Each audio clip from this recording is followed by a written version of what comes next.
And I certainly couldn't imagine life without the NHS. July 5th, the new National Health Service starts. But it was just getting going. And the early 50s saw a massive recruitment drive for nurses. They came from across the world, from the West Indies to Ireland. Part of an unprecedented period of immigration that bolstered both the NHS and the impoverished British economy. Mary Powell had dreamt of becoming a nurse since she was a small girl growing up in Ireland. She couldn't afford tuition fees, but in Britain, the training was free. In 1952, a week before her 18th birthday, Mary packed her things and left Ireland behind her. She flew from Dublin to Northolt Airport, just outside London, and then got a bus to Putney and her new home. This was despite furious resistance from her mother, who thought that England was some kind of ungodly hellhole. As a staunch Catholic, she was dead against Mary living in a Protestant England. From the windows of her London bus, seeing bomb damage still being repaired, Mary must have wondered whether it actually was a bit of a hellhole. She eventually arrived at the rebuilt Putney Hospital to start her 3 years of training.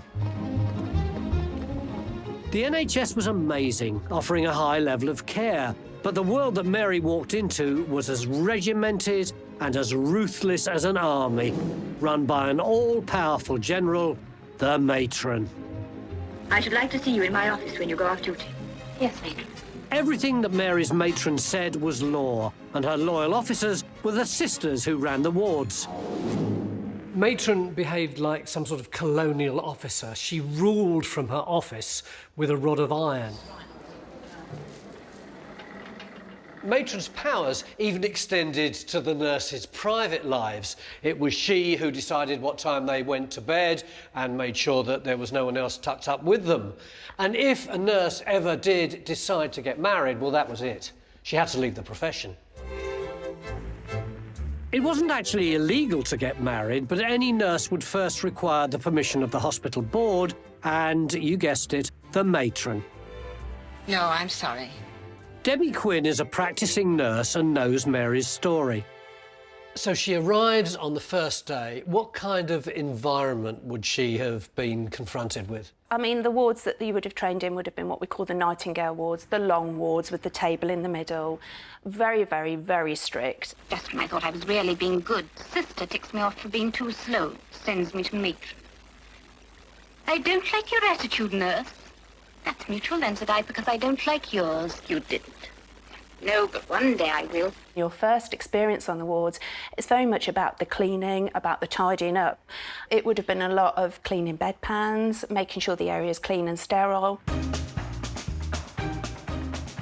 What would the environment that she worked in have been like? They would have been woken up very early, between 5:30 and 6 o'clock.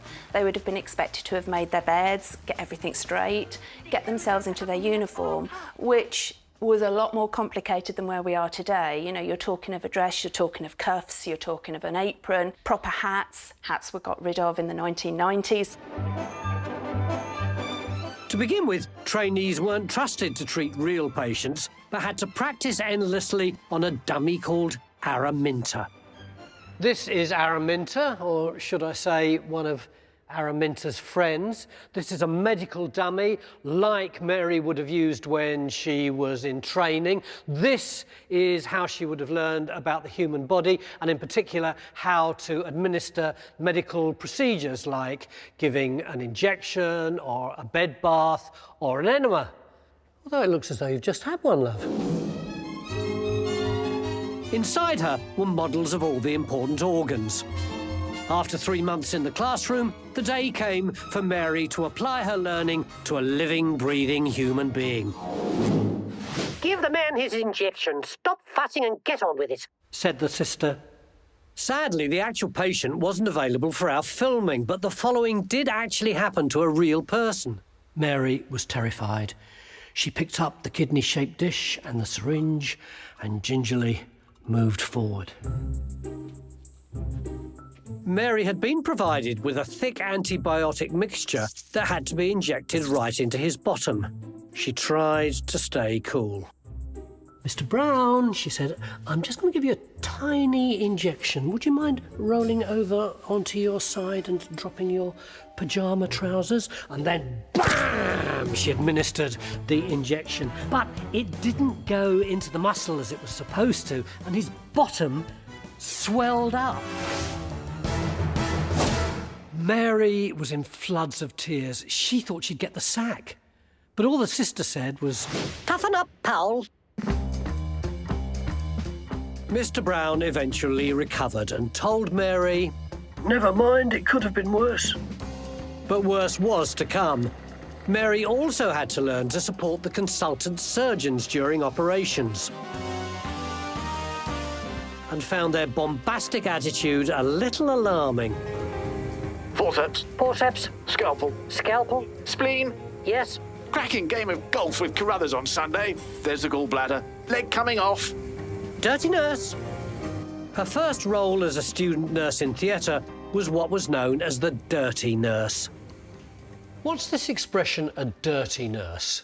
In theatres, obviously, for infection control, you want to keep instruments clean, and when they're dirty, you want them to go away. You don't want them to be near a clean area. Your clean nurse would be the nurse that passes all the clean equipment to the consultant. The dirty nurse removes the dirty stuff, so the dirty swabs, the dirty instruments, possibly limbs, whatever. No. Dirty nurse, this is for you. Just coming. Mary felt she was born to be a nurse, but it was an enormously draining job, both physically and emotionally. Mary worked a 12-hour day plus time for meals. She wasn't allowed to live outside the hospital until she'd qualified. Mary lived in a nurse's home with the other trainees in the hospital grounds. They all got on really well together, but they were paid just £10 a month, most of which they spent on what they called therapy, which meant fags and cider, and occasionally being able to save a few pennies so they could go on a girls' night out. They'd sneak back to the nurse's home long after the matron's curfew. So how did they get back in? Well, they did a deal with one of the nurses who'd stayed home that she would always leave the window open just a little bit. So you get this queue in the early hours of a Sunday morning of all these giggling, tipsy nurses all trying to get in together, back into the home. And fortunately, they usually got away with it. You'll notice I said usually. There was one occasion when they arrived back so late that the nurse on the ground floor had gone to bed. Luckily, a window in the toilets was still open. Mary was the first to squeeze in, but unfortunately, she landed right on top of a consultant who happened to be sitting there using the lav. And then, on one night out, it happened. All right. What's your name? Brian, actually. She met Brian the salesman. Little did she know what a dramatic chain of events meeting Brian would trigger. Mary was crazy about Brian, and she wrote an excited letter back to Ireland to tell her sister just how much she loved him. Perhaps she'd forgotten how they'd feel back home about the very idea of seeing someone from Protestant England. One day, Mary was summoned to the matron's office, and she was astonished to find her mother and brother sitting there. Apparently, her mother had heard scandalous stories about Mary and an Englishman. So naturally, she'd rushed over to rescue her daughter and bring her back to the safety of Ireland. The problem was she could. Mary was 20, but this was the 50s. And you weren't officially an adult till you were 21. So there was nothing the matron could do to stop her mother taking her away. What a disaster. It was 1954 and Mary's final year of training. And now her dreams of becoming a nurse and a life with Brian were in tatters. Back in Ireland, Mary was confined to her room, a prisoner in her own home. Her mum kept the door locked and plied her with tablets, which made her very woozy. She tried to write to Brian, but her dad burnt her letters. Brian tried to write to her, but a friend of her dad's at the post office intercepted them. And then one day, there's a knock at the door and Brian standing there. And he says, can I come in?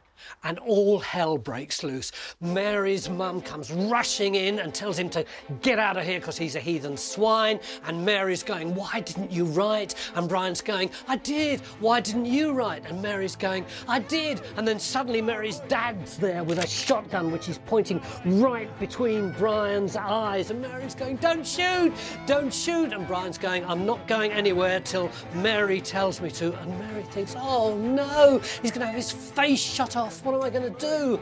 And she says, Brian, go back to London. I never want to see you again.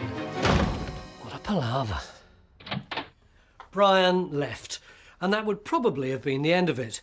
But then something happened that would change everything. Something quite catastrophic. On December the 2nd, 1955, there was a huge train crash at Barnes in London. Mary's hospital in nearby Putney was overwhelmed with casualties. One of the senior nurses sent her a letter, and it was addressed to her parents. So they opened it, and for some reason that Mary never quite understood, they let her read it. And it was a plea for her to come back to London to help. And presumably her mum and dad thought she wouldn't be able to do anything about it. But with the help of one of her sisters, who bought her a plane ticket, she went through the lounge window and escaped.